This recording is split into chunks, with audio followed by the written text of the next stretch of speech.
চাষিদের অনেক লোকসান হয়, কিন্তু এদের চাষিদের দেখার মতো কেউই থাকে না। উপর মহলের দৃষ্টি থাকবে, যদি একটু কষ্ট করে কানলি বাজারটা একটু নজরদারিতে রাখেন অনেক ভালো হয়। চাষিদের এই যে কপিটা দেখছেন, অনেক সময় এক বস্তা কপি 60 টাকা পিছু নেয়নি, 60 টাকা বস্তা নেয়নি, কিন্তু এখন আবার বাজার হয়তো কিছুটা উঠেছে, যার কারণে চাষিরা আবার কিছু কিছু মাল বাজারে দিচ্ছে। তো চাচাও আপনি অনেক কিছুই দেখলেন বা বললেন, এই চাচা অনেক কিছু বলেছে, আমি এইটুকু বলতে পারি যে আপনার ছেলে, ও আচ্ছা আচ্ছা, তো বাপ ছেলে একসাথে আজকে পেয়ে গেছি যে দুইজনের আসলে আক্ষেপ আপনারা শুনতে পারছিলেন। এখন কথা হচ্ছে যে এই সলিউশন কি আপনারা আসলে কি আপনারা যখন বাজারে যান, ও দর্শনা বাজারে আমাদের বলি চুয়াডাঙ্গা জেলা বাজারে, ওখানে তো 25 টাকা 30 টাকা করে কেজি, তো ওইখানে কি করে এত বেশি হচ্ছে?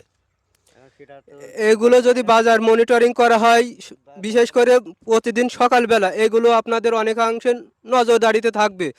দেখা যাচ্ছে ভোর 7টার দিকে অনেকে বাজারে যায়, কিন্তু ওই সময় যদি বাজারে কেউই থাকে না, ওই সময় মনে করেন যে লোকজন কম দামে কেনে, অনেকে ওই সময় কিনে নিয়ে আসে, এসে দুপুরের দিকে অনেক হাই দামে বিক্রি করে। এগুলো একটু বাজার মনিটরিং করলেই পারে এগুলো, যাই হোক, জনগণের। আমি যতটুকু জানি ঢাকাতে 45 থেকে 50 টাকা পর্যন্ত পিস বিক্রি হচ্ছে।